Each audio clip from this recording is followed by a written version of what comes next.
तो प्रदोष पड़ जाएगा। का दिन है, शनिवार की अगर प्रदोष पड़ती है तो शिव शमी के वृक्ष के नीचे रहते हैं और शनिवार की प्रदोष संतान का सुख देती है। और दिन प्रदोष काल में लगाया गया दीपक 5 स्थान पर फल देता है। पहला स्थान, अगर हमको या हमारे परिवार में किसी को काल सर्प दोष है तो हमारा प्रदोष का लगाया गया दीपक कहीं पूजन मत कराओ, वो दीप जलाने से ही काल सर्प दोष समाप्त होता चले जाता है। दूसरा स्थान, पितृदोष। अगर किसी ने कह दिया कि तेरे घर में पितृदोष है, तेरे घर में, कई लोग बता देते हैं कि तुम्हारे घर में कई माताएं पूछती हैं, मेरे घर में बेटा नहीं, मेरे घर में 3 बेटी हो गई, 4 बेटी हो गई, 5 बेटी हो गई, बेटा नहीं है, बेटा नहीं, तो किसी ने कह दिया पितृदोष है। अब तुम शंकर जी की पूजन कर रहे हो, शंकर जी पे जल चढ़ा रहे हो, शिव की स्तुति कर रहे हो, तो किसी किसी की यहाँ 3 बेटियों के बाद, 4 बेटियों के बाद, एक माता ने तो लिखा है कि उसके यहाँ 2008 में उसके घर में लड़की ने जन्म लिया था, या 2008 में उसके घर में बच्चे ने जन्म लिया था, लड़की ने। उसके बाद फिर लड़की ने जन्म लिया और उसके बाद उसके घर में कोई पुत्र का योग नहीं बना। तब उसने प्रदोष के समय पर शाम को दिया लगाना प्रारंभ करा और 2008 में बच्ची जन्मी थी और अब 2024 में उसके घर में लड़के ने जन्म लिया। कि प्रदोष काल का लगाया गया दीपक, प्रदोष काल, प्रदोष के दिन, प्रदोष काल का जो दीपदान होता है वो सरल नहीं होता, वो सहज नहीं होता। 5 स्थान की पूर्ति करता है। पहला स्थान किस चीज के लिए? काल सर्प दोष के लिए। दूसरा पितृदोष।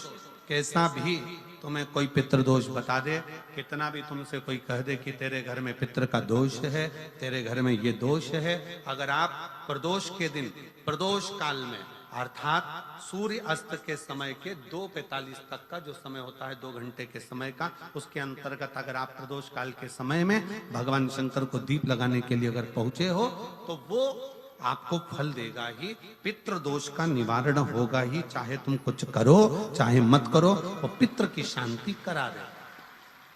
दूसरे नंबर पर है पितृदोष। तीसरे नंबर पर है वास्तु दोष। हमारे घर का, अब एक बहुत सावधानी से श्रवण करने वाला विषय है, वंश की वृद्धि नहीं है। 30 वर्ष शादी के हो गए, 40 वर्ष शादी के हो गए और औलाद है ही नहीं। डॉक्टर ने भी हाथ ऊंचे कर दिए, टेस्ट पे भी करवाया, IVF करवाया, सब कुछ तुमने करवा लिया, तो भी औलाद नहीं है। तब आखिरी में एक काम चालू करो, प्रदोष का दिन दोनों पति पत्नी व्रत चालू कर दो प्रदोष का, और प्रदोष काल में शाम के समय जाकर एक ही दिए में 2 लंबी बाती जानते हो ना, रुई की लंबी कपास की बाती 2, और दोनों बाती एक ही दिए में रखकर पति पत्नी दोनों उसको प्रज्वलित करना प्रारंभ करें। बाबा संतान देकर ही रहेगा, औलाद आएगी ही। दीप की जो बाती में अंतर आ जाता है, एक गोल बाती में और लंबी बाती में अंतर आता है, बहुत अंतर आता है। पितरों के लिए गोल बाती का प्रयोग बहुत कम होता है महाराज। देवी जी के लिए, माता रानी के लिए, जगत जननी के लिए गोल बाती का प्रयोग बहुत कम होता है महाराज, ध्यान रखिएगा। एक पितर के लिए, एक जगत जननी जगदम्बा दुर्गा भवानी के लिए गोल बाती का प्रयोग कम होता है, लंबी बाती का प्रयोग ज्यादा। क्यों?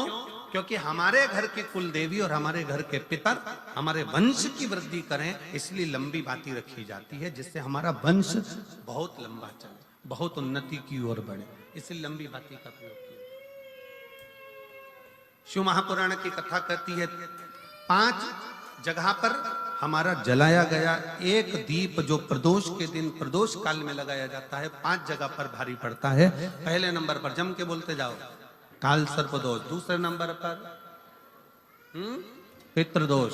तीसरे नंबर पर घर का वास्तु दोष। हमारे घर में कितना भी वास्तु दोष है, कोई ने कह दिया यहाँ बाथरूम नहीं बनना थी, यहाँ पर शौचालय नहीं बनना था, यहाँ सीढ़ी नहीं बनना थी, वो सीढ़ी वहां बनना थी, ये सीढ़ी वहां बनना थी। तुम पूरा घर तुड़वा के देख लो, उसके बाद में जैसा वास्तु वाले वैसा करा कर देख लो, उसके बाद भी तुमको शांति नहीं मिले तो समझ लेना कि तुम्हारे घर में अब वास्तु दोष तो तुमने दिखाकर समाप्त कर लिया, फिर भी वो समाप्त नहीं हो रहा, तो प्रदोष काल का लगाया गया प्रदोष के समय का दिया आखिरी में वास्तु दोष को भी समाप्त कर देता है और उसमें भी फल प्रदान करता है। काल सर्प दोष, पितृदोष, वास्तु दोष। चौथे नंबर पर 1 रुपया कमाया, 1.25 रुपये खर्च हुआ, पैसा आया गया। ये चौथे नंबर का व्यापार में थोड़े दिन दुकान अच्छी चली, थोड़े दिन बैठ गए, थोड़े दिन काम चला, थोड़े दिन बैठ गए, गाड़ी चली थोड़े दिन फिर बैठ गए, अर्थात हमारी फैक्ट्री थोड़े दिन चली फिर बैठ गए। कहीं ना कहीं तकलीफ, थोड़े दिन खाते थोड़े दिन रोते वाला चल रहा है। तो प्रदोष काल का, प्रदोष के समय का दिया इस दुख को समाप्त कर कर रेगुलर एक जैसी सांझी, एक जैसी लक्ष्मी की वृद्धि करते चले गए। प्रदोष काल का। और 5वें नंबर का प्रदोष काल का दिया, प्रदोष समय का दिया 5वें नंबर पर रोग का निवारण का, रोग निवारण।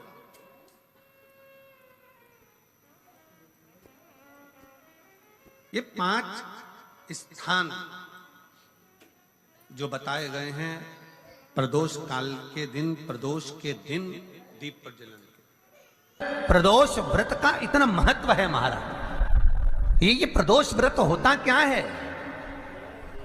प्रदोष व्रत का महत्व क्या है? शिव महापुराण की कथा कहती है शंकर भगवान का प्रदोष का व्रत, अर्थात चंद्रदेव को जो क्षय रोग हो गया, बीमार पड़ गए, शरीर गलकर नीचे गिरने लगा, तब देव ऋषि नारद ने भगवान चंद्र को शंकर भगवान के पूजन का विधान बताया। और पूजन करते करते त्रयोदशी तिथि आ गई, जिस त्रयोदशी के दिन चंद्रदेव ने सुबह से शाम तक कुछ नहीं खाया। शाम के समय सूर्य अस्त के पहले चंद्रदेव ने स्नान किया, श्वेत वस्त्र धारण करे, और श्वेत वस्त्र धारण कर कर चंद्रदेव शंकर के शिवलिंग की पूजन करने बैठ गए। शंकर भगवान के शिवलिंग की पूजन जब चंद्रदेव ने करी, हाथ में अक्षत लेकर चंद्रदेव ने शंकर को समर्पित करे, ओम उमापति नमः कहकर जब चंद्रदेव ने शिव को समर्पित करे, भगवान शंकर त्रयोदशी के दिन प्रदोष समय में, प्रदोष काल में प्रकट हो गए।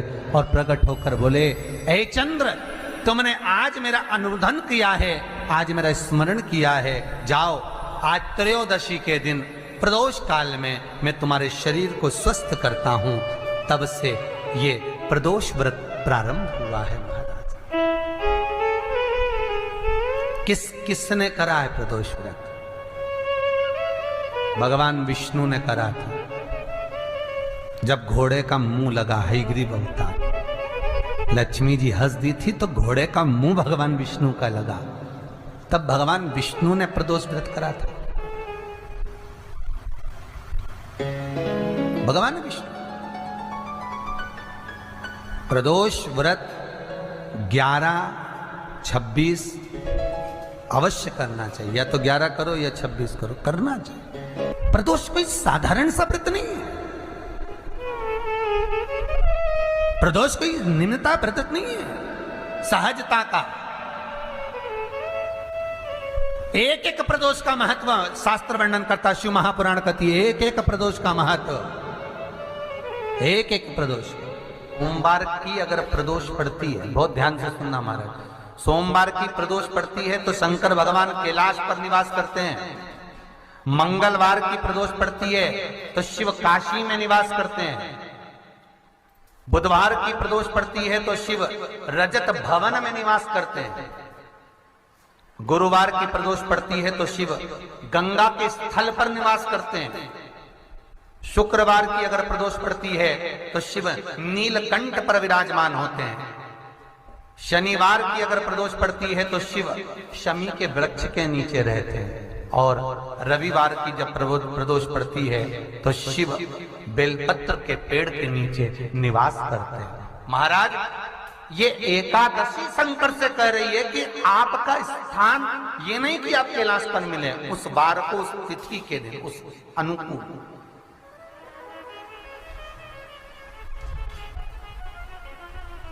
हमारे यहां कहते हैं सोमवार की जो प्रदोष पड़ती है वो इच्छा पूर्ति करती है, मंगलवार की प्रदोष रोग से मुक्ति देती है, बुधवार की प्रदोष कामना की पूर्ति करती है, गुरुवार की प्रदोष शत्रुओं का नाश करती है, शुक्रवार की प्रदोष सुख और शांति देती है, शनिवार की प्रदोष संतान का सुख देती है, और रविवार की प्रदोष जो काम दुनिया में कोई नहीं कर सकता वो अचूक फल की प्राप्ति रविवार की प्रदोष करा देती है। महाराज ऐसी प्रदोषों का नियम वर्णन किया चाहिए। भगवान कहते ठीक है तू थोड़ी देर खड़ी हो। एकादशी सम्मुख खड़ी हुई, पार्वती जी ने जिस अंगुष्ठ का जल पीने के लिए लिया था हाथ में, बस पीने ही वाली थी, शंकर भगवान ने वही हाथ में जल लेकर एकादशी के हाथ में उसको देकर कहा ले, ये मेरे द्वारा निर्मित एक व्रत है जिसे त्रयोदशी के दिन तूने मांगा है, मैं तुझे देता हूँ। आज इस व्रत का फल मैं तुझे प्रदान करता हूँ। अब तू जिस जीवात्मा को लेकर जाएगी उसका पाप प्रबल नहीं होगा। किसी स्त्री पुरुष बालक बुजुर्ग जो भी होगा जिसने प्रदोष का व्रत करा होगा वो जीवात्मा को तू किसी फल की कामना से नहीं स्वतः ही लेकर चली जाएगी। उसमें कोई कामना नहीं है। बन सके जीवन में 11 प्रदोष या 26 प्रदोष करने के बाद आप उसका उद्यापन कर विराम भी दे सकते। पर जीवन में एक बार प्रदोष का व्रत मौका मिले, जिस कामना से जिस दिन का भाव आपके मन में आए कि मुझे रोग से मुक्ति पाना है तो ये प्रदोष मुझे करना है, मैं रोग मुक्ति के लिए हम मंगल जो भी आपके मन में आ रहा है, संतान प्राप्ति के लिए शनिचरी प्रदोष, आप उसका स्मरण करें। फिर लिखा शिव महापुराण में, बड़ा सुंदर लिखा वेदव्यास जी ने, मान लो आप प्रदोष का तो नहीं कर सकते, आप अगर व्रत नहीं कर सकते तो प्रदोष के दिन प्रदोष काल में शाम का समय सूर्यास्त का कुछ पल कुछ घड़ी के पहले से लेकर बाद तक का प्रदोष काल के अंतर्गत आप शंकर जी के मंदिर में जाकर 1 लोटा पानी 5 बेलपत्र भी अगर समर्पित करते हैं तो संपूर्ण प्रदोष का फल आपके भाग्य में प्रबल हो जाए। शिव महापुराण में इसका लड़की को मंगल है, गुरुजी लड़के को मंगल है, क्या करा जाए? कुछ मत करो। प्रदोष के व्रतों में वर्णन किया गया है कि रवि का प्रदोष, भौम का प्रदोष, मंगल का प्रदोष, बुध का प्रदोष, गुरु का प्रदोष, शुक्र का प्रदोष, शनि का प्रदोष। जो प्रदोष पढ़ते हैं पूरे महीनों में, पूरे वर्ष में मंगल का प्रदोष निकाल कर रख लो कि मंगल का प्रदोष इस दिन पड़ रहा है, मंगल की त्रयोदशी तिथि पड़ रही है, प्रदोष व्रत मंगलवार का पड़ रहा है। और जिन लड़का लड़की को मंगल होते हैं, जिन कन्या और वर को मंगल होते हैं, केवल शंकर भगवान के मंदिर में जाकर चौमुखी दिया, 4 बत्ती का दिया आटे का, उसमें घी डालकर लड़की शंकर भगवान के मंदिर में मात्र 7 बार शंकर पे से उतार कर 3 बार स्वतः उतार कर शिव के मंदिर में रख देती है। उसका मंगल आड़े आता ही नहीं है, मंगल नहीं आता सामने। मंगल प्रदोष व्रत का इतना महत्व है महाराज। एक बात बहुत अच्छे से समझ लीजिए, जिसके घर में क्लेश होता हो, अशांति रहती हो, क्लेश रहता हो, या छोटी छोटी बात पर विवाद चालू हो जाता हो, या पति पत्नी में, परिवार में, सास बहू आदि कादिक में कहीं ना कहीं कुछ अगर विवाद रहता हो, ऐसा बेलपत्री की डंडी रहती है ना, बहुत ध्यान दीजिएगा महाराज। श्राद्ध पक्ष की कथा चल रही है, शिव महापुराण आज विराम की ओर है, ध्यान दीजिएगा। जैसे ये बेलपत्री की जो डंडी होती है, डंडी का जो भाग होता है बेलपत्री की, ऐसा बेलपत्री की 7 भाग ले लो, मतलब बेलपत्री 7 ले लीजिए। 7 बेलपत्र लेकर कच्चा जो सूत होता है ना, कच्चा सूत जो जानते हो पेड़ पौधे में माता लपेटती हैं, धागा जो होता है ना सफेद कलर का कच्चा धागा, जो बड़ में, पीपल में और आंवला आदि में लपेटा जाता है, कच्चा सूत, उसको शंकर भगवान और माता पार्वती का स्मरण कर कर नंदी के, जो नंदी होता है, नंदी के राइट भाग में, नंदी का एक पांव ऊंचा होता है। आपने देखा होगा आगे का पांव ऊंचा होता है, बैठते समय नंदी का एक पांव ऊंचा, एक पांव नीचे की हो जाता है। तो नंदी का जहां पांव ऊंचा है उस ऊंचे पांव के पास में बैठना है। कच्चे सूत पर उस बेलपत्री के जो 7 गुच्छ हैं, 7 जो बेलपत्री के भाग हैं, 7 बेलपत्री हैं, उसको अपना नाम गोत्र स्मरण कर कर उस कच्चे सूत को लपेटना है। महाराज लाल कलर का चंदन उस बेलपत्री के पत्ते में जो अग्रभाग होता है, सबसे आगे का भाग, 7 में लाल चंदन लगाना है। महाराज उस चंदन को लगाकर आप प्रदोष के दिन, प्रदोष काल में शंकर भगवान को समर्पित अगर करते हैं तो जिस घर का गोत्र बोला है उस घर में कभी क्लेश नहीं हो सकता, उस शांति का अनुभव कर, उसमें क्लेश नहीं हो सकता। एक धागा होता है पक्का धागा, एक धागा होता है कच्चा धागा। बहुत ध्यान दीजिएगा महाराज, पक्के धागे से नहीं लपेटना सफेद, कच्चा जो धागा पीपल में, बड़ में या आंवला आदि में जो हम लोग लपेटते हैं पूजन करते समय, वो कच्चा धागा। और एक बात और आपको कहने, ध्यान दीजिएगा,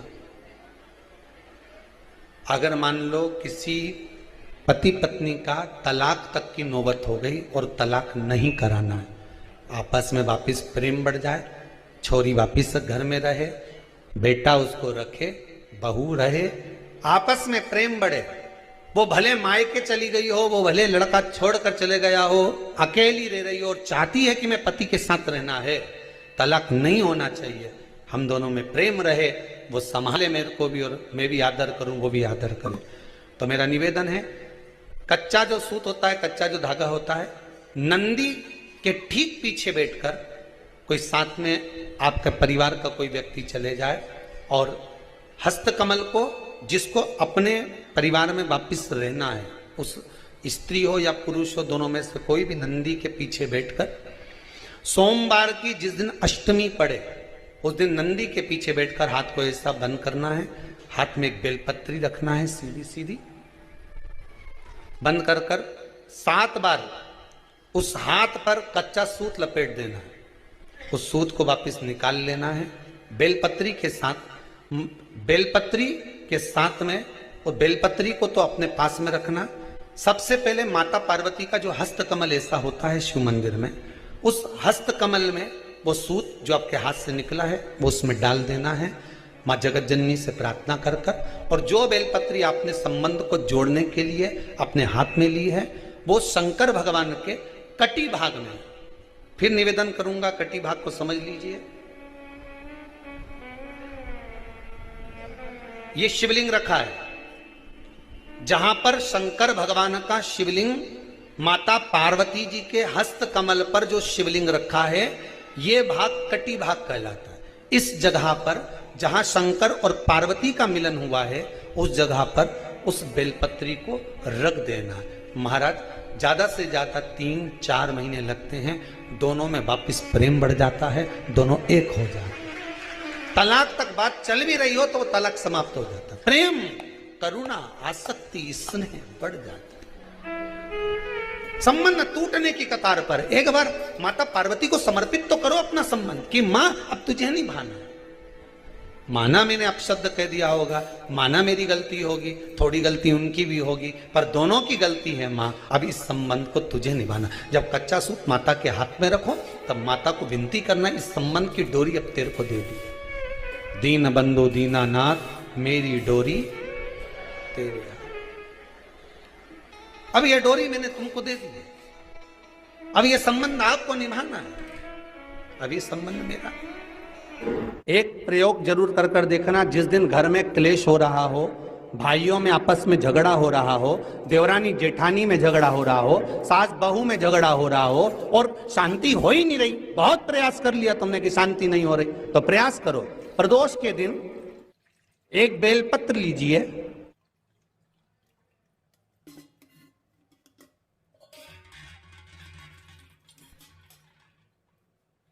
प्रदोष के दिन बेलपत्र लेकर अपना जो परिंडा होता है, परिंडा जानते हो, मटका हंडा जहां पानी भरते हो, पितरों का स्थान, उस परिंडे को बेलपत्र छुआकर उस बेलपत्र को शंकर भगवान के ऊपर जो जलाधारी होती है, उस जलाधारी में इस डंडी को अपने घर का नाम गोत्र बोलकर उसको डाल दिया जाता है। एक लोटे पानी में थोड़ा सा शहद मिलाकर उस जलाधारी में भगवान शंकर का भृंगेश्वर नाम लेकर चढ़ा दिया जाता है। शिव जी को चढ़ाया हुआ जल उस बेलपत्र को चढ़ाकर जाइए, कितना भी तेज झगड़ा हो रहा होगा, मात्र 10 मिनट के अंदर एकदम शांत हो जाता है, झगड़ा रह ही नहीं पाता। इतना भी झगड़ा हो रहा, मात्र 10 मिनट, 15 मिनट से ज्यादा नहीं टिक सकता। अगर खाओगे शंकर जी के मंदिर की तो मुख में जीवान छार छार हो जाती है। बोलो सही है कि गलत? प्रतिदिन बेलपत्र खाओगे शंकर मंदिर की तो मुख में कई बार छाले भी पड़ जाते हैं। सत्य है कि गलत? शिव महापुराण की कथा कहती है अति सर्वस्व वर्जते। आपको अगर बेलपत्र खाना है, हफ्ते में 2 खाओ, हफ्ते में 3 खाओ। मुंह में अगर छार छार हो रहा है, छाले पड़ रहे हैं, तो बेलपत्र को, शिव जी की चढ़ी हुई बेलपत्र को सुखाकर चूरा बनाकर इतनी सी चुटकी भर खा लिए, पानी पी लिया। लीवर गड़बड़ हो गया है, डायलिसिस चल रहा है, किडनी गड़बड़ हो गई है, डॉक्टर बोल रहा है कि डायलिसिस करवाना पड़ेगा, तो बेलपत्री के पीछे की जो डांट होती है, जिसको आप लोग तोड़ के फेंक देते हो, वो बेलपत्री के पीछे की जो डांट है, ये ब्रह्मा विष्णु महेश। समझ में आ रहा है आप लोगों को? बीच में जो डंडी दिख रही है आपको, इसके बीच में बड़ी पत्ती और 2 पत्ती के बीच में जो खाली जगह है, ये खाली जो डंडी है, इसमें 33 कोटि देवी देवताओं का स्थान होता है। किसका स्थान है? 33 कोटि देवी देवता। इसलिए बेलपत्र चढ़ाते समय बेलपत्र को इस जगह से पकड़कर समर्पित किया जाता है कि 33 कोटि देवी देवताओं का स्पर्श कर कर, ब्रह्मा विष्णु महेश का स्पर्श कर कर चढ़ाया जाता है। बेलपत्री के नीचे की जो डंडी होती है, ये 2 पत्ती से लेकर नीचे का जो भाग होता है, ये स्कंद पुराण कहती है, इसमें 64 योगनियां और मेरी माता पार्वती का संपूर्ण जितनी शक्तियां हैं, वो सारी शक्तियां इस डंडी के अंदर विराजमान होती हैं। इस डंडी के पीछे एक गोखरू होता है, जिसको माताएं तोड़ देती हैं। वो जो टूटा हुआ गोखरू रहता है, उसमें भगवान शंकर के प्रत्येक गण का भाव रहता है। इनका काम क्या रहता है? जब शरीर में किसी व्यक्ति के जीवन में जब दुख तकलीफ या रोग बढ़ता है, तो वो गोखरू जो नीचे का रहता है, वो टूटा हुआ गोखरू अशोक सुंदरी वाली जगह पर चढ़ाकर हफ्ते में 2 बार उसको चबा चबा कर अगर खा लिया जाए तो डायलिसिस की जरूरत नहीं पड़ती, डायलिसिस छूट जाता है, लीवर और किडनी काम करना प्रारंभ कर देते। और अच्छे से सुन लेना, अभी की अभी घर जाकर शुगर की जांच करना। शुगर कितनी भी हाई जा रही होगी, बेलपत्री के नीचे का गोखरू टूटा हुआ अशोक सुंदरी पर चढ़ाकर खाकर 5 से 7 मिनट मुंह में रख लीजिए और उसके बाद शुगर की जांच कर लीजिए, शुगर लेवल में मिलना प्रारंभ हो जाए। बेलपत्री का जो सुख है वो जीवन का आनंद